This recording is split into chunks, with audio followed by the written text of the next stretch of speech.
Halo teman-teman semuanya, Assalamualaikum warahmatullahi wabarakatuh. Perkenalkan, nama saya Lutfia Nilam Dewanti, mahasiswi PGSD Universitas PGRI Yogyakarta, kelas A519 dengan nomor pokok mahasiswa 19144600195. Video ini merupakan video penjelasan dari penggunaan media pembelajaran yang sudah saya buat sebelumnya.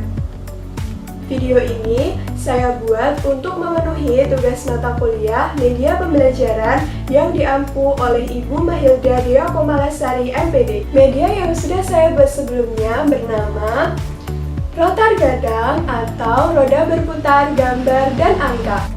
Sebelumnya, media yang sudah saya buat ini hanyalah sebagai contoh atau sampel, jadi dalam praktiknya bisa dibuat dengan lebih sempurna lagi. Dari media yang sudah saya buat bisa dilihat terdapat beberapa komponen.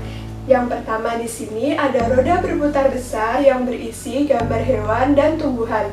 Kemudian ada roda kecil yang berisi angka, dan di sisi sini ada amplop-amplop soal yang sudah diisi beberapa pertanyaan dari guru.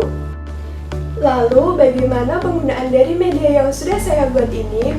Nah, yang pertama, guru memanggil salah satu siswa atau bisa juga melalui undian. Kemudian siswa yang terpilih akan maju ke depan kelas dan memutar roda besar yang berisi gambar hewan atau tumbuhan. Sebagai contoh, di sini kita akan memutar roda besar yang berisi gambar hewan atau tumbuhan. Setelah roda berputar besar berhenti dan anak panah menunjukkan pada salah satu gambar hewan atau tumbuhan, maka siswa tersebut harus menjelaskan bagaimana cara adaptasi atau penyesuaian diri dari hewan atau tumbuhan yang terpilih berdasarkan putaran yang ia peroleh.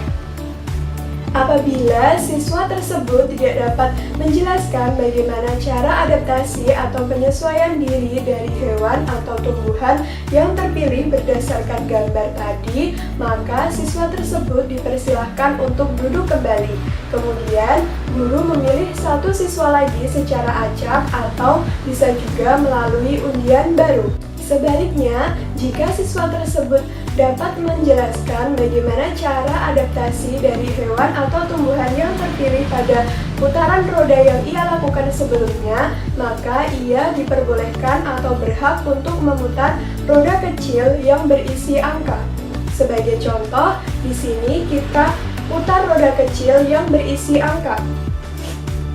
Nah, di sini kita mendapatkan angka 4. Setelah memutar roda kecil ini, kemudian siswa diarahkan untuk membuka amplop soal yang berisi pertanyaan-pertanyaan. Nomor amplop soal atau nomor soal yang harus dijawab oleh siswa ditentukan oleh nomor yang sudah ia peroleh dari roda kecil yang sudah ia putar tadi. Sebagai contoh, di sini kita mendapatkan nomor angka 4. Maka pada bagian amplop soal kita akan membuka amplop soal nomor 4. Kemudian siswa akan menjawab pertanyaan yang ada pada amplop soal tersebut. Apabila siswa tersebut tidak dapat menjawab pertanyaan dari amplop soal tadi, maka temannya yang lain boleh membantu untuk menjawab. Perlu diketahui dan diingat bahwa gambar maupun nomor soal dan nomor amplop yang sudah terpilih tidak boleh lagi untuk dipilih.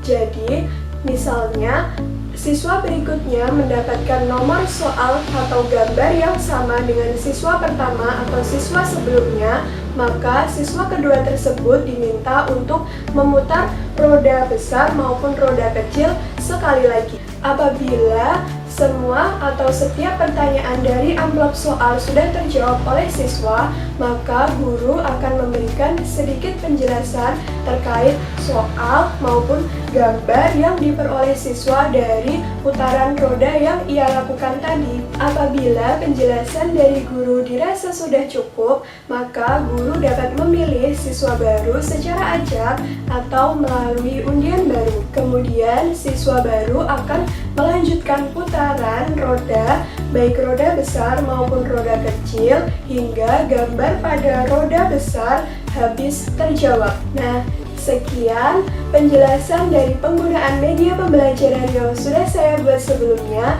Semoga dapat menginspirasi dan bermanfaat untuk teman-teman semua. Wassalamualaikum warahmatullahi wabarakatuh.